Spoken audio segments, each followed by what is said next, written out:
అడుగులు ఎన్నైనా కావచ్చు, కానీ ప్రతి అడుగులోనూ ఒక కథ ఉంటుంది.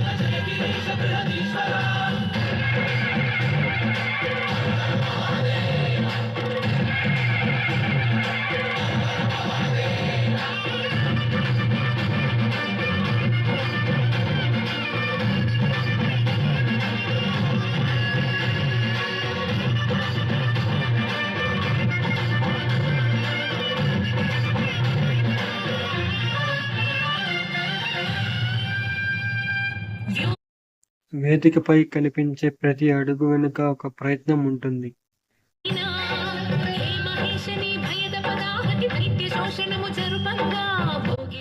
ఆ ప్రయత్నానికి ఒక అవకాశం దొరికినప్పుడే ఆ చిన్న క్షణమే ఒక అందమైన జ్ఞాపకంగా మారుతుంది.